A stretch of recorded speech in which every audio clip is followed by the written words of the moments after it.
오늘은 예수님을 만난 사람들 17번째 시간, 예수님을 놀라게 한 백부장에 대해서 함께 살펴보도록 하겠습니다. 존 뉴턴 목사님이 작사한 나 같은 죄인 살리신이라는 이 찬송은 전 세계 기독교인들이 사랑하는 찬송 중에 하나입니다. 나 같은 죄인 살리신이라고 하는 찬송의 영어 제목은 Amazing Grace입니다. 아주 놀라운 은혜라는 거죠. 이 Amazing이라고 하는 것은 그냥 놀라는 것이 아니라 아주 깜짝 놀라는 것을 Amazing이라고 이야기합니다. 그래서 외국 사람들 이 단어를 사용할 때 보면 저처럼 이렇게 무덤덤하게 Amazing Grace, Amazing Grace 이렇게 이야기합니다. 이 단어는 그렇게 이야기해야 됩니다. Amazing. 존 뉴턴은 아프리카 사람을 노예로 팔아넘기던 노예선의 선장이었으나 그가 하나님의 놀라우신 은혜를 받아서 목사가 되었죠. 그리고 그는 악독한 자신을 변화시킨 하나님의 은혜를 Amazing Grace라고 하는 그런 놀라운 은혜로 찬송을 했던 것입니다. 그처럼 하나님의 놀라운 은혜를 찬송했던 존 뉴턴은 그가 설교를 할 때에 우리가 천국에 가게 되면 세 가지의 사실 때문에 놀라게 될 것이라고 설교를 하였습니다. 첫째로 그 사람은 반드시 천국에 갈 것이라고 믿었는데 막상 천국에 갔더니 그 사람이 안 보여서 놀랄 것이고, 그리고 두 번째로는 그 사람이 내가 생각하기에는 반드시 지옥 갔을 것이라고 생각이 되었는데 그 사람이 천국에 있어서 놀랄 것이라고 이야기했습니다. 그리고 마지막 세 번째로는 존 뉴턴과 같은, 즉 자기 자신과 같은 그런 악독한 죄인이 천국에 있는 것을 보아서 놀라게 될 것이다 라고, 그렇게 놀라는 포인트에 대해서 세 가지로 이야기하였습니다. 그렇습니다. 하나님은 놀라우신 분이십니다. 그리고 우리를 놀라게 하는 분임을 여러분들 믿으시길 바랍니다. 하나님은 항상 우리에게 놀라운 은혜를 베푸세요. 그래서 여러분들이 열심히 신앙생활을 하다 보면 하나님의 은혜로 놀랄 때가 많아요. 진짜 여러분, 하나님의 그 놀라운 은혜를 우리가 경험해야지 신앙생활을 할 맛이 납니다. 이 신앙생활을 하는데도 매번 변화도 없고 밋밋하고 그런 것은 자신의 신앙을 좀 점검해 봐야 돼요. 우리 하나님은 놀래키기를 굉장히 좋아하세요. 그래서 우리가 열심히 신앙생활을 하다 보면 정말로 그 은혜로 놀라울 때가 많이 있습니다. 예수님도 이 세상에 오셔서 사역을 하실 때에 가는 곳곳마다 당신의 놀라우신 권능과 그 은혜로 사람들을 놀라게 하셨어요. 그리고 수많은 은혜의 말씀들로 또 사람들을 놀라게 하셨습니다. 그런데 성경에 보면 역으로, 그러니까 예수님이 주로 놀라게 하는 분은 예수님이었는데, 그런데 성경에 보면 역으로 사람들이 예수님을 놀라게 하는 일들이 있었다라는 것이죠. 여러분, 사실상 여러분들이 예수님이라고 생각을 하시면 놀랄 일이 별로 무엇이 있겠습니까? 전지전능하고 또 능력도 있고 뭐 그렇게 하는데 사실상 예수님 입장에서 보면 그렇게 놀랄 일이 별로 없을 것 같아요. 그런데 그럼에도 불구하고 성경에는 이 예수님이 놀라시는 그런 사건이 나온다라는 것이죠. 그야말로 그분을 어메이징하게 만들었던 그러한 사건이 두 개가 나옵니다. 첫 번째는 당연히 믿어야 할 사람이 믿음이 없는 것을 보고 예수님이 놀라신 적이 있어요. 마태복음 6장을 보게 되면 예수님이 나사렛 회당에 가셔서 말씀을 읽으시고 그 사람들에게 말씀을 전하시는 장면이 나오게 됩니다. 나사렛은 어떤 동네입니까? 예수님이 유년 시절서부터 성인이 될 때까지 쭉 자라오셨던 그런 동네가 바로 나사렛이라고 하는 그런 동네예요. 그래서 그들은 누구보다도 예수님의 인품에 대해서 알고 예수님의 그런 일들에 대해서 잘 아는 사람인데, 예수님이 나사렛에 가셔서 회당에 가서 말씀을 읽으시고 설교를 하실 때에 그 나사렛 회당 사람들은 예수님의 말씀을 받아들이지 않았다라는 것이죠. 오히려 그들은 예수님의 말씀을 듣고 화를 내면서 예수님을 낭떠러지로 끌고 가서 밀쳐서 예수님을 죽이려고까지 했던 그런 모습을 보였던 사람들이 바로 나사렛의 사람들이었습니다. 예수님은 그런 나사렛 사람들의 반응을 보면서 마가복음 6장 6절에 이렇게 생각하셨어요. 그들이 믿지 않음을 이상히 여기셨더라 라고 나와 있죠.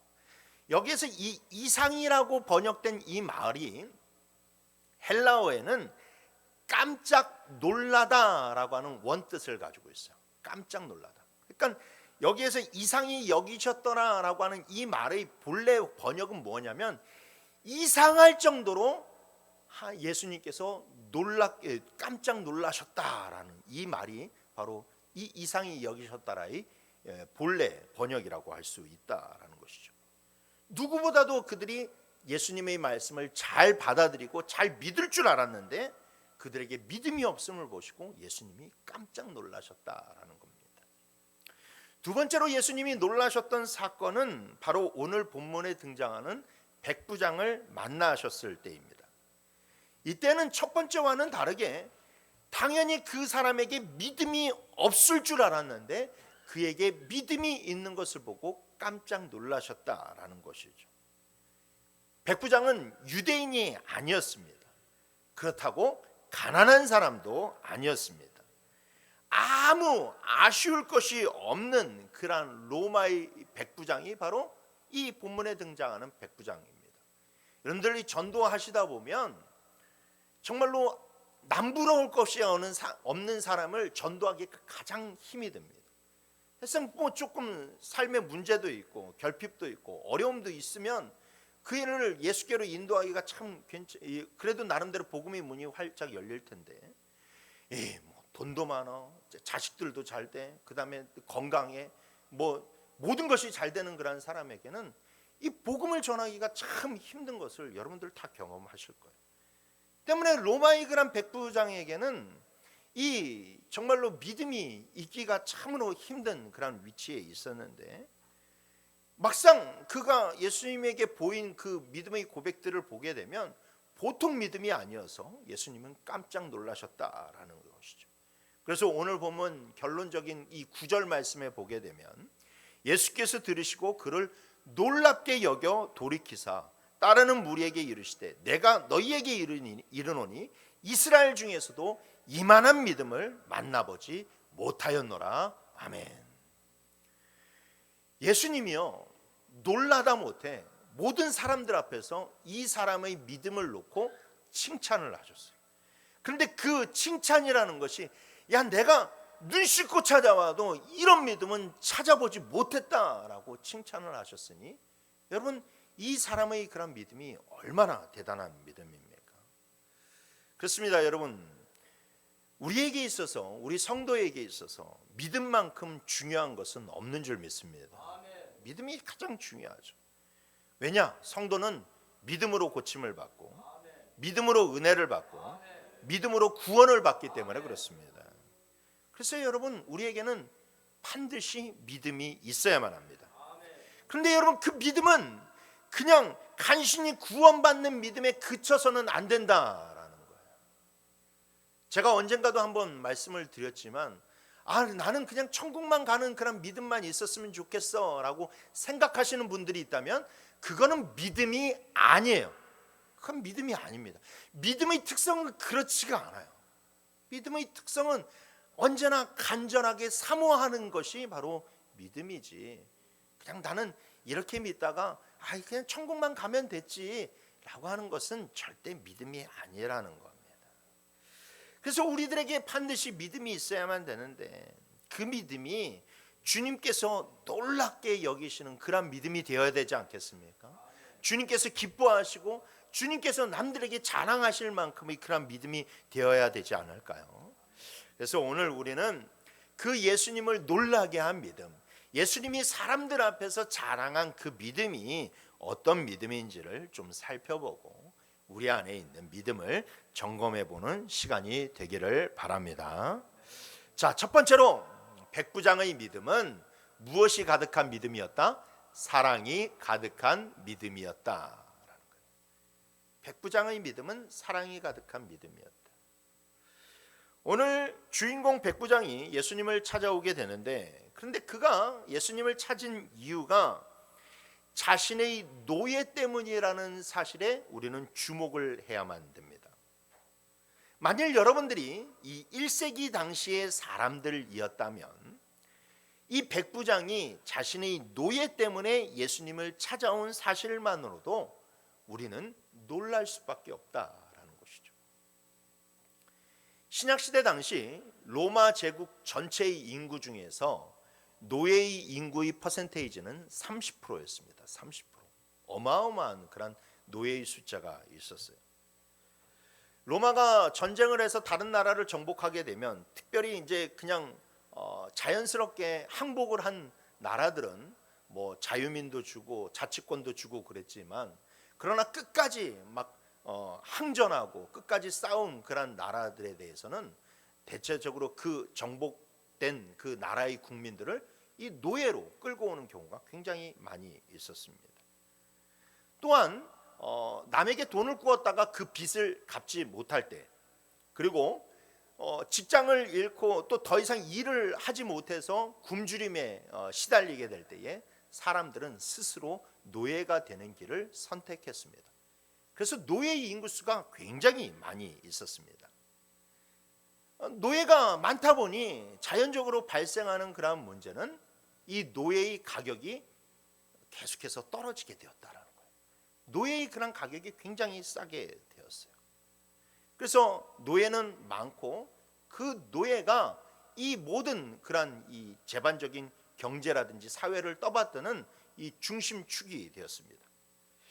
우리가 요즘 미래 시장의 그런 먹거리 중에 하나가 바로 로봇입니다. 로봇. 인공지능이 발달함으로 말미암아서 로봇 산업이 굉장히 탄력을 받게 되었고, 내노라하는 그런 글로벌 기업들이 이 로봇 사업에 박차를 가하고 있어요. 그런데 여러분, 우리가 사실상 막 사람처럼 생기고 막 정교하게 말하는 그런 로봇에 집중을 해서 그렇지, 사실 로봇은 이미 우리 사회에 깊숙이 깔려 있습니다. 뭐 대량 생산을 하는 데 있어서는 로봇이 없이는 이런 대량 생산 체제가 이루어질 수가 없어요. 자동차를 만드는 것이건 기계를 만드는 것이건 전자제품을 만드는 것이건 다 이 모든 그런 중요한 과정들을 로봇이 이미 행해져 가고 있고, 또 여러분들의 집에서는 로봇이 청소를 하는 그런 경우도 종종 있을 것입니다. 그래서 로봇 없이는 현대사회가 지탱하지 못할 정도로 로봇은 우리에게 친숙한데, 이 신약시대 당시에는 바로 노예가 그와 같은 존재였다라는 거예요. 온갖 허드렛 일들을 하고 또 가정에 있어서도 이 모든 잡일들을 다 노예가 감당을 하게 되면서, 노예는 그야말로 이 전반적인 이 1세기 그런 사회를 구성하고 있었어요. 그러다 보니 누구든지 시장에 가면 물건을 사듯이 노예를 살 수가 있었습니다. 가격이 많이 떨어지고 흥정을 잘하면 좋은 노예를 좋은 가격에 살 수 있었어요. 백부장과 같은 경우에는 이 역사적 사료를 보게 되니까 백부장의 일주일치 봉급을 가지고 노예 한 명을 살 수 있었다라고 이야기를 합니다. 그러다 보니 사람들이 노예를 대하는 자세는 절대 인격적이지가 않았어요. 그들은 그냥 소유물에 불과했습니다. 말 잘 듣는, 살아 움직이는 소유물이 바로 노예였다라는 것이죠. 그래서 노예를 대할 때는 육체적으로 학대를 가할 때가 굉장히 많이 있었고, 그러다 보니 노예가 아프면 그 노예는 주인에게 치료를 기대할 수가 없었어요. 왜 그럴까요? 주인의 입장에서 보게 되면 저 노예를 돈을 들여가지고 치료를 하느니 차라리 시장에 가서 새로운 노예를 한 명 사는 것이 훨씬 더 가성비가 있기 때문에 그렇습니다. 우리가 예전에 아이폰이 처음에 나왔을 때 그 아이폰이 망가지면 아이폰은 어떻게 해줍니까? 리퍼라는 걸 해줘요. 리퍼품. 그러니까는 내가 쓰던 폰을 고쳐주는 것이 아니라 그냥 새로운 것을 공장에서 리퍼폰이라고 하는 것을 나에게 줬다, 맞바꿔주는 형식을 했다라는 것이죠. 이게 우리나라 정서에는 잘 이해가 가지 않았지만 외국에 가면 그게 이해가 됩니다. 왜냐하면 외국은 인건비가 너무나도 높아요. 그러니까 사람을, 기술자 한 명을 거기에다가 데려다가 그 사람에게 돈을 주고 그것을 고쳐가지고 쓰게 하느니 차라리 공장에서 뭐 B급 제품, 뭐 불량품을 조금 이렇게 수리되어 있는 그런 반품된 제품을 그냥 교환을 해주는 게 훨씬 더 경제적인 이득이 되는 겁니다. 그처럼 그 노예를, 그냥 새로운 노예를 하나 바꾸는 것이 주인으로서는 훨씬 더 경제적인 이득이 있었다라는 것이었죠. 그런데 오늘 본문의 주인공 백부장은 그렇지 않았다라는 거예요. 그는 노예를 자기의 소유물처럼 여기거나 아니면 학대하는 주인이 아니었습니다. 그는 노예를 아끼고 사랑하는 인품을 가진 사람이었다라는 거죠. 백부장은 자신의 노예가 심각한 병에 걸리자 노예를 살리기 위해서 온갖 노력과 수단을 썼습니다. 하지만 아무리 노력을 좋은 의사에게 데리고 가고 좋은 약을 먹여도 효과를 거두지 못하였고 이제 그 종은 거의 다 죽어가고 있었다라는 거죠.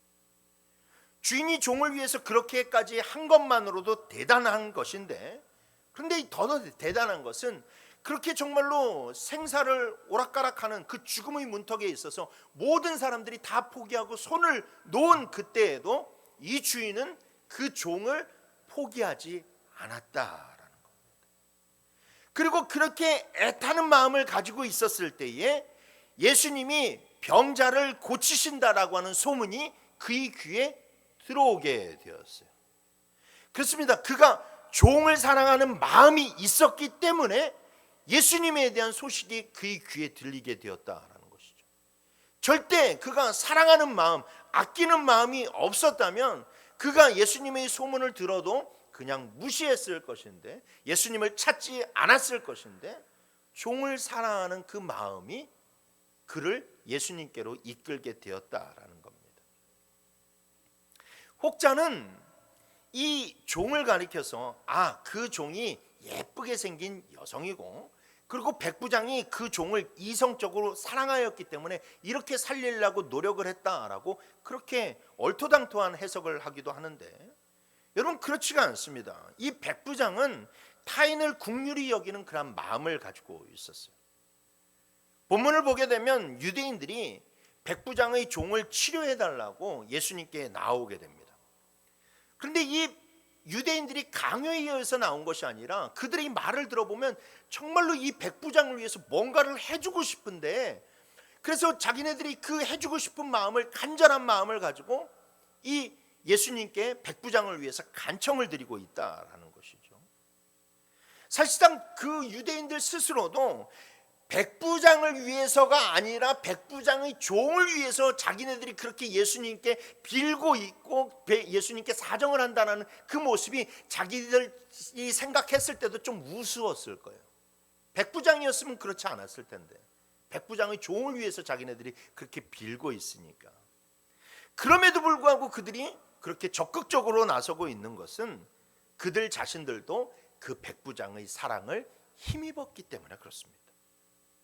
오늘 5절 말씀에 보면 그가 우리 민족을 사랑하고 또한 우리를 위하여 회당을 지었나이다 라고 그렇게 이야기하고 있죠. 그들은 백부장이 자신들을 사랑하고 또 자신들을 사랑해서 회당을 지어줬다라고 이야기하고 있어요. 자, 여러분, 지금도 이 가버나움에 가게 되면 이 가버나움 회당의 터가 남아 있습니다. 여러분들이 사진을 통해서 보시면 알 수 있지만,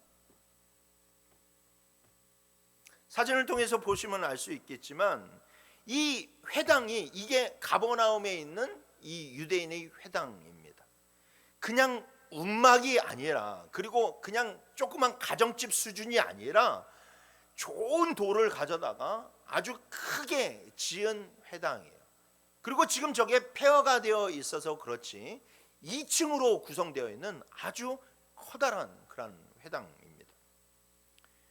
제가 예전에는 이 말씀을 읽어도, 그러니까 회당을 지어줬다라고 하는 이 말씀을 읽어도 이게 별로 그렇게 마음에 와닿지를 않았어요. 근데 이번에 리모델링을 하면서 보게 되다 보니까 이 정도의 건물을 짓기 위해서는 얼마만큼의 돈이 들어가야 되고 얼마만큼의 수고가 들어가야 된다는 것을 제가 이 말씀을 보다 보니까 뼈저리게 느끼게 되는 거예요. 이건 보통 사람이 할 수 있는 것이 아닙니다. 그러니까 회당을 지어주기 위해서는 엄청난 돈이 들어가야 되고 그 엄청난 노력과 수고가 들어가야만 되는데, 이걸 다른 사람도 아닌 백부장 한 사람이 이 일들을 행했다라는 거예요. 그래서 이것을 통하여서 유대인들은 그 모습을 보면서 이 사람은 진짜 우리를 사랑하는구나, 진짜 우리를 아끼는구나, 이 사람은 진짜 찐이구나 라는 것을 그들이 깨닫게 된 것이죠. 그래서 그들은 지금 백부장을 위해서라면 이렇게 우리가 무엇이라도 해야 되겠구나라고 하는 그 마음을 가지고 나온 것을 우리가 볼 수 있습니다. 그렇습니다. 백부장의 믿음은 사랑에 기반한 믿음이었어요. 그래서 그는 자연히 사랑의 예수님에 대한 확신이 생기고 믿음이 생겼어요. 사랑할 줄 아니까 예수님의 사랑의 행적들이 이해가 가게 되고, 그리고 그 사랑의 예수님이 그 일들을 행하실 것을 자연스럽게 믿게 되었다라는 것이죠. 여러분, 우리가 흔히 사랑장이라고 말하는 이 고린도전서 13장을 보게 되면 사도 바울은 믿음의 핵심이 사랑이라고 강조하고 있습니다. 사랑이 없으면 그 믿음은 껍데기에 불과하다, 울리는 꽹가리에 불과하다라고 그렇게 이야기하고 있다는 거예요. 여러분, 그렇습니다. 믿음에요, 사랑이 없잖아요. 그러면 그 믿음은요 얼마나 잔인한지 모릅니다. 여러분, 믿음에 사랑이 빠지면 그건 믿음이라고 말할 수 없을 정도로 정말로 잔혹해요. 기독교의 역사 가운데서 굉장히 이 오명의 그런 역사가 하나 있다면 십자군 전쟁입니다. 십자군 전쟁은 이 유럽의 그런 거의 전역에 있는 사람들과 영주들이 자기의 돈을 쏟아붓고 자기의 생명을 쏟아부어서 이 이스라엘에 있는 그런 성지를 이렇게 탈환하기 위해서 가는 전쟁이 바로 십자군 전쟁이죠. 그런데 여러분, 그 십자군 전쟁에 나가는 사람들을 보게 되면 다 그 밑바탕에 뭐가 있어요? 믿음이 있어요. 믿음. 보통 믿음이 아닙니다, 여러분. 자기가 죽을 줄 알면서도 가는 믿음이에요. 영주들은 자기의 그런 돈, 자기의 재산, 자기의 그런 이 땅, 그런 모든 것들을 타인에게 위탁하고 그 다음에 그 전쟁을 떠났다라는 거예요. 그래서 여러분, 그 십자군 전쟁이 끝난 다음에 교회가 엄청나게 부자가 됩니다. 왜냐? 그 돈을, 그 자기의 땅을 다 교회에다가 맡겨놓고 관리를 해달라고 맡겨놓고 갔는데 거기에서 죽었어. 그러니까 그 재산이 다 교회 것이 돼버렸어요. 그리고 그 가운데서 수많은 사람들이 목숨을 잃었습니다. 여러분들, 영화 가운데서 킹덤 오브 헤븐이라고 하는 영화가 있는데 그 영화가 십자군 전쟁에 대한 영화거든요. 근데 그 가운데서 얼마나 수많은 사람들이 그 전쟁에서 죽어가는지 모릅니다. 그런데 그게 다 믿음 때문이라고. 이교도에게 빼앗긴 땅을 우리가 되찾겠다라고 하는 그 믿음 때문에 가는 거라. 그런데 여러분, 그 믿음에 사랑이 있었다면 그렇게 했을까요? 아니요. 절대 그런 일들은 벌어질 수 없습니다. 믿음에 사랑이 없으니까 칼을 붙잡게 되는 거고, 믿음에 사랑이 없으니까 그런 우둔한 일들을 하게 되는 거예요. 그래서 여러분, 우리는 믿음에 사랑이 없는 믿음이 얼마나 잔인하고 얼마나 우둔한지를 우리는 알아야만 됩니다. 그래서 우리는 믿음을 가지되 어떤 믿음을 가져야 되느냐? 사랑의 믿음을 가져야만 됩니다. 그런데 여러분, 이 사랑의 믿음을 가진다라고 했을 때, 그러면 그 사랑의 믿음 중에 사랑은 어떤 사랑이냐? 내가 먼저 사랑하는 믿음입니다. 주님이 우리에게 원하시는 믿음은 나에게 잘해주기 때문에 내가 그 잘해주는 것에 대해서 보답하는 그러한 사랑이 아니에요. 누가복음 6장 32절 말씀해 보니까, 우리 누가복음 6장 32절 다 같이 읽어봅시다. 시작.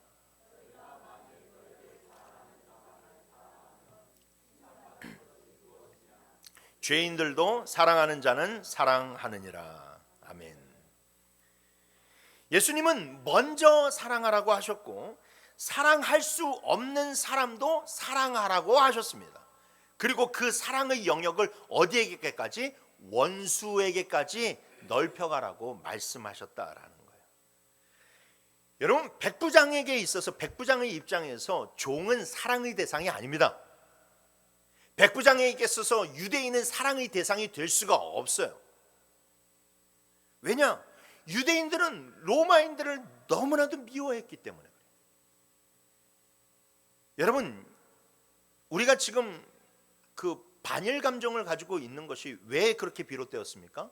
일제시대 때문에 그렇게 비롯되었죠. 여러분, 한번 상상해 보세요. 일제시대 때에 우리나라 사람들이 일본 사람들을 사랑할 수 있겠습니까? 일본 사람들을 좋아할 수 있겠어요? 아니에요. 앞에서는 좀 이렇게 머리를 이렇게 좋아할지는 몰라도 속으로 가면 죽일 놈 막 그러면서 그냥 저주하고 욕하고 온갖 비난을 퍼부었을 것입니다.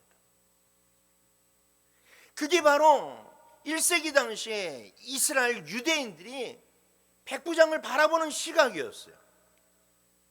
그리고 백부장도 그것을 다 압니다. 자기를 정말로 저주하고 미워한다는 것을. 그러니까 백부장에 있어서는 그들을 사랑할 이유가 하나도 없어요. 그냥 내가 그들보다 높으니까 그냥 그들을 다스리면 되는 거고, 그들을 관리하면 그만인 것입니다. 그럼에도 불구하고 백부장은 유대인들을 사랑했고 자기의 종을 사랑했어요. 왜 그랬을까요? 그가 고넬료처럼 하나님을 믿는 백부장이었기 때문에 그렇습니다. 그가 하나님을 믿기 시작하면서 깨달은 것은 하나님은 어떤 하나님이다? 사랑의 하나님이다. 하나님 자신도 자신을 가리켜서 사랑의 하나님이라고 말씀하셨지만, 그러나 사실 우리가 하나님을 대해서 말씀을 통해서 하나님을 바라보게 되면 자연스럽게 우리가 얻을 수 있는 결론은 무엇이냐? 하나님은 사랑의 하나님이라는 거예요. 그래서 그는 하나님을 믿었을 때 그 사랑에 근거하여서 유대인도 사랑하고 자기 종들도 사랑했다라는 거예요. 여러분, 예수님이 오셔서 야 너희들 서로 사랑해, 원수까지도 사랑해, 이것은 여러분 예수님이 처음으로 하신 획기적인 말씀이 아니라는 것이죠.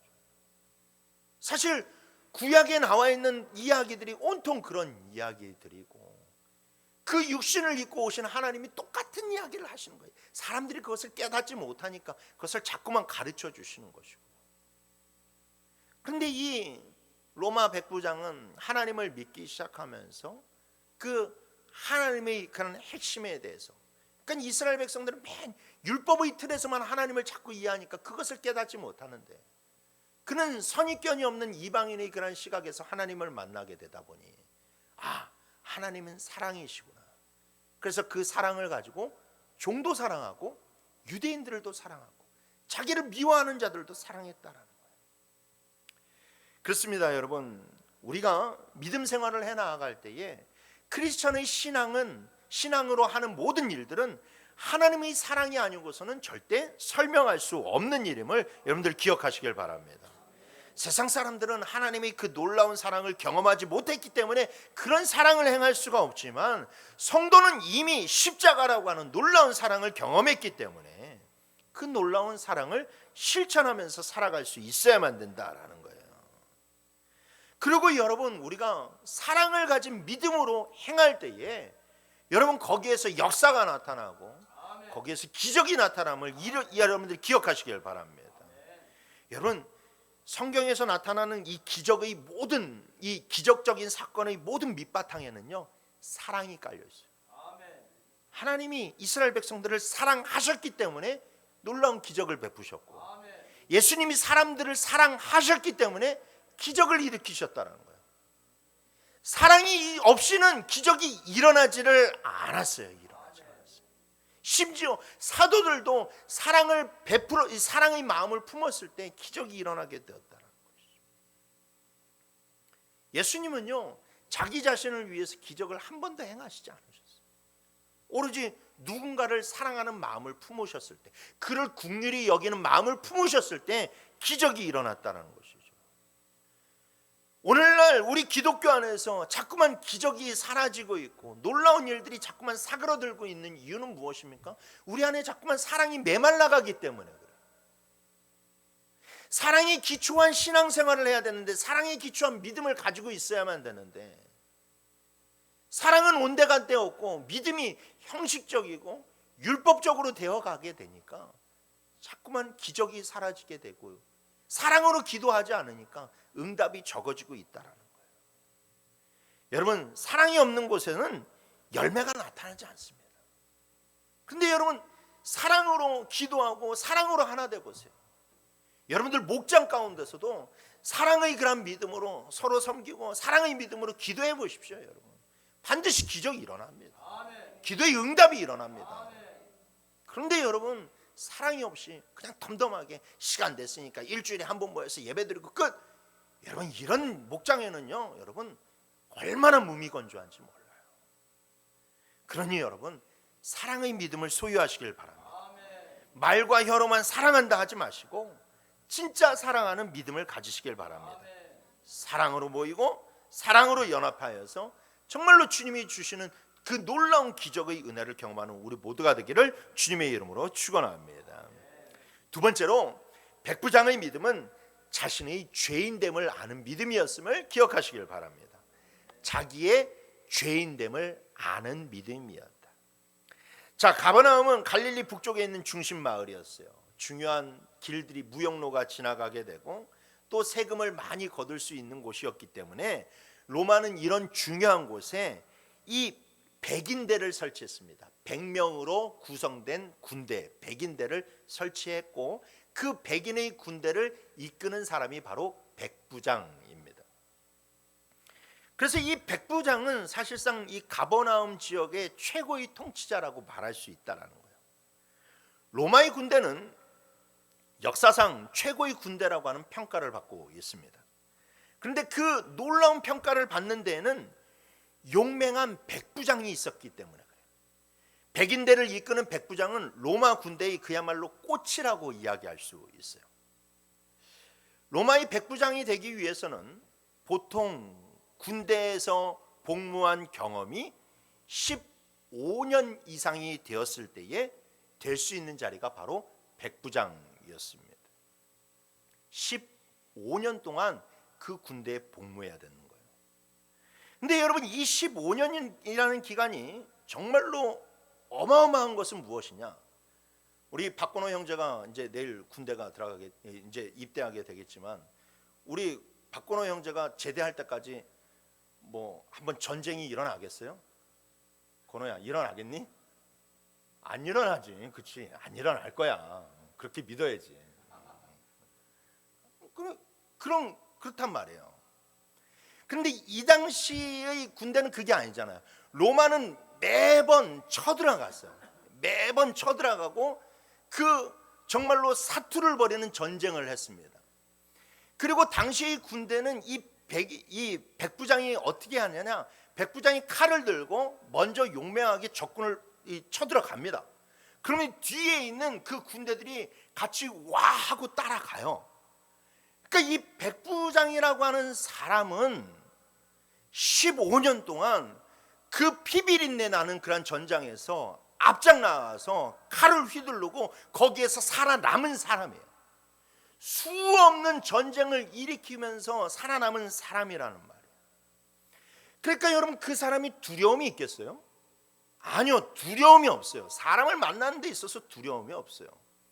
그리고 자기가 그 군인이 이 백부장이라고 하는 그런 사실에 어마어마한 그런 자긍심과 이 긍지를 가지고 있는 사람이 바로 백부장이라는 거예요. 제가 우리 김상교 집사님이 새로 등록을 하시고 함께 식사를 하시면서 이 같이 이제 식사를 하면서 얘기를 나누는데, 와, 1시간 동안 우리 김상교 집사님이 내뿜으시는 그 군인 정신에 그냥 압도가 될 정도였어요. 군인은 그렇다란 말이에요. 또한 당시의 이 로마 군인들은 엄청난 권세를 가지고 있었습니다. 마태복음 5장 41절 말씀에 보면, 또 누구든지 너로 억지로 오리를 가게 하거든 그 사람과 십리를 동행하라 라고 예수님이 말씀하시고 있는데, 이게 바로 로마 군인을 두고 이야기하는 거거든요.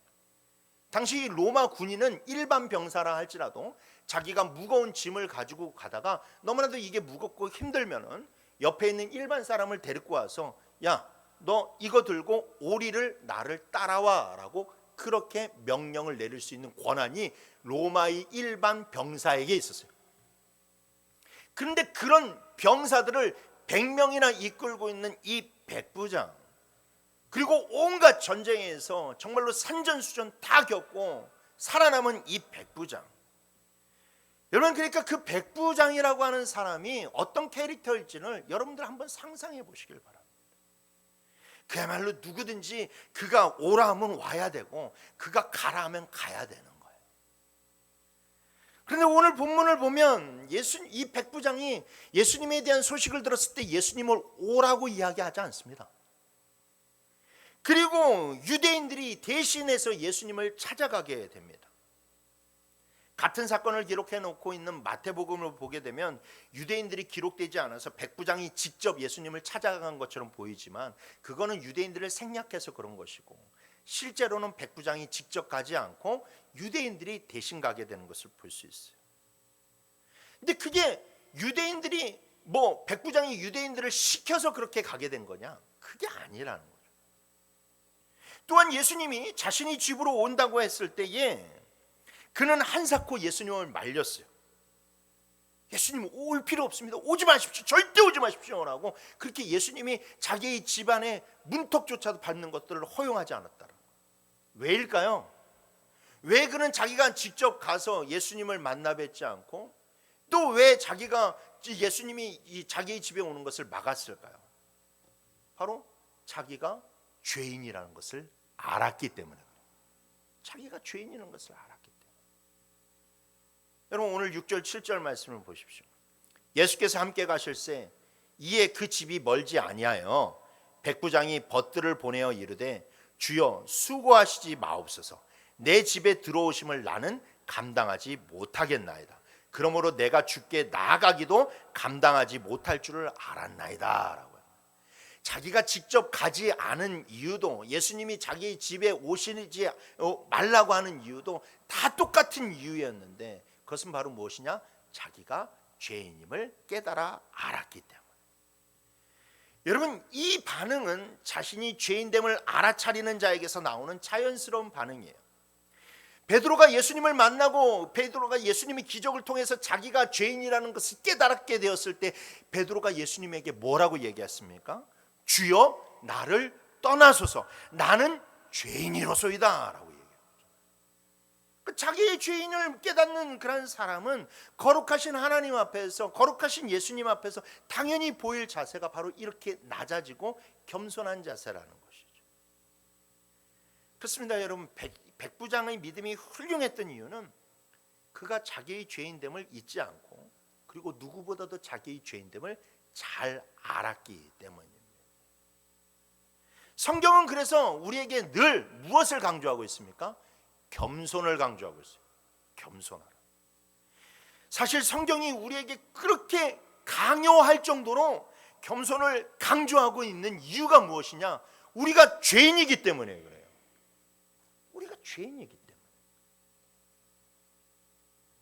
여러분, 죄인이 자기의 죄를 뉘우치지 못하고 교만하면요, 용서받을 길이 없어요. 우리가 요즘 가끔 뉴스들을 보게 되면 요즘은 얼마나 뻔뻔한 그런 죄인들이 많이 있습니까? 뻔뻔한 흉악범들이 얼마나 많이 있습니까? 진짜 사이코패스라고 이야기할 정도로 자기가 죄를 지었음에도 불구하고 눈 하나 깜짝하지 않고 부끄러워하지 않는 그러한 죄인들을 종종 볼 수 있다는 거예요. 그런데 여러분, 죄인이요 그렇게 자기 죄를 깨닫지 못하고 교만하면요 사람들에게 있어서 분노가 더해지고 그가 재판석에 섰을 때 가중처벌을 받을 수밖에 없다라는 거죠. 마찬가지입니다. 여러분, 우리가 모두 다 죄인이고 하나님의 긍휼하심을 입어야만 하는 존재들인데 겸손하지 않은 이건 답이 없는 거예요. 답이 없는 거예요. 내가 주님의 십자가의 보혈로 말미암아 구원을 받은 사람인데 내가 겸손하지 않다? 야, 여러분, 이건 진짜 답이 없는 겁니다. 그러므로 성도에게 있어서 겸손은요 미덕이 아닙니다. 이건 진짜 성도로서 마땅히 갖추어야 할 그러한 삶의 모습입니다.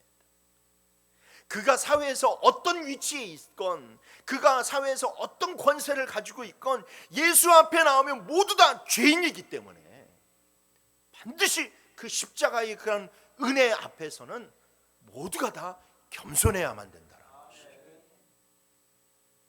그래서 크리스천은 항상 하나님 앞에서 겸손해야 되고 다른 사람 앞에서 겸손해야만 됩니다. 하나님 앞에서 겸손한 마음으로 최선의 예배를 드려야만 되고 서로를 대할 때도 겸손한 마음으로 대해야만 됩니다. 우리가 백부장이 회당을 대하는 것을 보면 그가 얼마나 하나님을 경외하고 하나님 앞에서 겸손한지를 알 수가 있잖아요. 또한 그가 유대인들을 생각하고 종들을 대하는 것을 보면 그 자신이 얼마나 겸손한 자인지를 알 수 있지 않습니까? 그래서 우리는 이 백부장의 믿음을 통해서 내 믿음의 모습이, 믿음의 행동이, 믿음의 말들이 어떻게 해야 되는지를 잘 배울 수 있어야만 돼요. 남에게 함부로 말하고 함부로 대하는 사람은 참된 믿음의 사람이라고 말할 수가 없다라는 겁니다. 왜냐? 그는 자신의 죄인됨을 망각하면서 살아가는 사람이기 때문에. 그러니 여러분, 우리가 늘 겸손한 믿음으로 서로를 존중하고 서로를 사랑하며 아름다운 교회를 세워나가는 믿음의 공동체가 되기를 주님의 이름으로 축원합니다. 마지막 세 번째로, 백부장의 믿음은 말씀을 전적으로 신뢰하는 믿음이었음을 기억하시길 바랍니다. 그렇습니다. 여러분, 진짜 백부장의 믿음에서 놀라운 사실 가운데 하나는 무엇이냐? 그가 처음서부터 예수님께 바랬던 것은 무엇이냐? 말씀 한마디였다라는 거예요. 그냥 그가 바란 것은 그거였어요. 예수님이 나의 종을 위해서 병을 나으라고 말씀해 주시는 그 말씀 한마디만 그가 원했다라는 것이죠. 그가 만약에 유대인들이 예수님에게 청했던 것처럼 예수님이 직접 자기 집에 오셔서 그 종에게 손을 얹어주시고 기도해 주시기를 그가 원했다면 그는 예수님을 맞을 준비를 했을 거예요. 그런데 예수님이 자기 집에 오신다고 하니까 그가 화들짝 놀라면서 자기의 그런 벗들을 오히려 예수님에게 보내면서 예수님이 절대 오시지 말라고 이야기하잖아요. 그러면서 그가 절대 오시지 말라고 하면서 그 예수님에게 하는 말씀이 7절에 말씀만 하사 내 하인을 낫게 하여 주시옵소서라고 이야기합니다. 그래서 우리는 이 말에서 그가 처음부터 유대인들에게 부탁을 하면서 유대인들을 예수님에게 보내면서 그가 부탁한 것이 예수님이 오라고 하시는 것이 아니라 예수님이 그냥 그 계신 곳에서 말씀 한마디만 해주십시오, 이것을 부탁했다라는 것을 우리가 알 수 있다라는 거죠. 백부장이 이처럼 예수님의 말씀 한마디로 충분하다고 생각한 것은 그분이 가지고 있는 권세를 이해했기 때문에 그래요.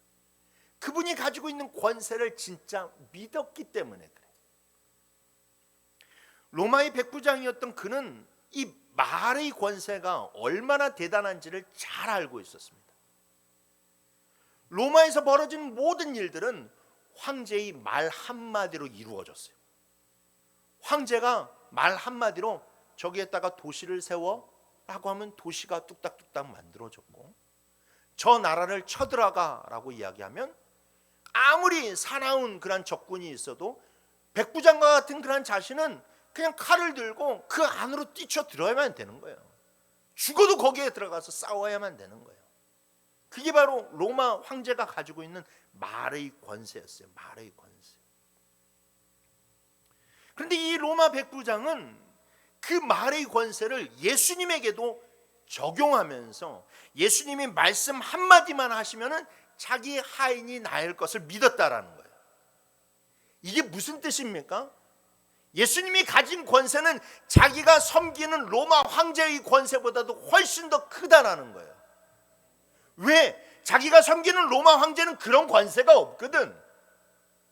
말 한마디로 그 종을 낫게 할 수가 없고, 아무리 좋은 의사를 데리고 와도 자기 종을 낫게 할 수가 없거든. 그런데 그가 말씀만 하시옵소서, 제 하인이 낫겠나이다 라고 하는 것은 그가 예수님에게 그 권세가 있다는 것을 믿었다라는 거예요. 그렇지 않습니까, 여러분? 사실 예수님의 모든 치유는 오로지 말씀으로 이루어졌어요. 일어나라 하면 일어섰고, 눈을 뜨라 하면 떴고, 말을 하라면 말을 했습니다. 그가 들은 소문이 그거였어요. 오늘 본문에 보면 이 백부장이 예수님의 소문을 듣는 데서 시작을 하잖아요. 무슨 소문이냐? 야, 예수라는 자가 말을 하면, 말씀을 하면 병자가 낫더라라고 하는 그 소문을 들은 거예요. 그 엄청난 그런 권세가 있다라는 소문을 듣고, 여러분, 그 소문에 자기 모든 것을 건 거예요. 그래? 그러면 그분이 말씀만 하시면 내 종이 낫겠구나. 그 믿음을 가지고 그가 예수님에게 말씀만 해달라고 그렇게 요청했다라는 것이죠. 그러니 여러분, 그 믿음이 얼마나 대단한 믿음이에요. 그렇습니다, 여러분. 우리 하나님은 어제나 오늘이나 여전히 말씀을 통해서 역사하시는 분인 줄 믿으시길 바랍니다. 천지 창조 때에도 말씀으로 세상을 창조하셨고, 여전히 세상을 이끌어 가시는 것도 당신의 말씀에 의해서 이끌어 가심을 여러분들 반드시 믿으시길 바랍니다. 민수기 23장 19절 말씀에 하나님은 사람이 아니시니 거짓말을 하지 않으시고 인생이 아니시니 후회가 없으시도다. 어찌 그 말씀하신 바를 행하지 않으시며 하신 말씀을 실행하지 않으시랴. 모든 하나님의 통치 방식이, 하나님의 역사의 방식이 말씀에 있다라는 거예요. 그래서 이 말씀은 우리 믿음이 전적으로 하나님의 말씀에 맞추어야 함을 이야기하고 있다는 거예요. 우리 믿음이 무엇을 바라봐야 되느냐? 하나님의 말씀을 바라봐야 된다. 그리고 그 말씀에 의지하여서 믿으라는 겁니다. 여러분, 우리가 주님으로부터 얻을 수 있는 위로, 평강, 은혜, 기적에 이르기까지 그 모든 것들은 다 무엇으로부터 나옵니까? 말씀으로부터 나옵니다. 그래서 우리는 말씀을 믿어야 돼요. 말씀에 우리들이 믿음의 중심을 두어야 돼요. 하지만 여러분, 우리들이 믿음의 현실은 어때요? 우리는 말씀에 대해서 얼만큼의 신뢰를 가지고 있습니까? 우리는 믿음으로 살아가기보다는, 이 말씀의 능력을 믿고 살아가기보다는 내 힘이나 아니면 다른 세상의 것들을 의지하면서 살아가고 있지 않은가요? 세상의 일들은 그렇게 몰두하고 내 노력은 그렇게 쏟아부으면서도 하루에 정말로 말씀 한 장 묵상하기가 힘든 것이 우리들의 그런 믿음의 현주소 아닙니까? 그렇게 말씀을 무시하고 살아가면서 여러분, 우리가 어떻게 믿음 있는 사람이라고 이야기할 수 있습니까? 성도 여러분, 우리의 믿음도 백부장처럼 주님의 말씀에 전적인 신뢰를 가질 때에 삶이 견고해지고 모든 문제를 풀어나갈 수 있어요.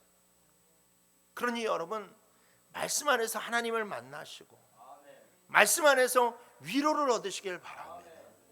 그리고 말씀을 통해서 기적을 경험하세요.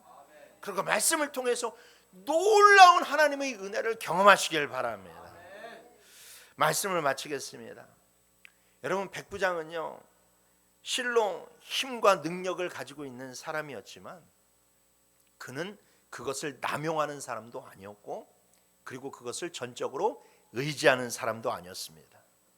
그는 자신에게 맡겨진 일은 최선을 다했지만, 그러나 아무리 자기가 뛰어난 사람이라 할지라도 하나님 앞에서 한낱 죄인임을 잊지 않았고, 그래서 겸손하였으며, 무엇보다도 주의 말씀만으로 자기의 큰 문제가 해결될 수 있다는 것을 믿고 나아가는 믿음의 사람이었습니다. 여러분, 오늘날 하나님께서도 우리에게 바라시는 믿음은 바로 이런 믿음이 아니겠습니까?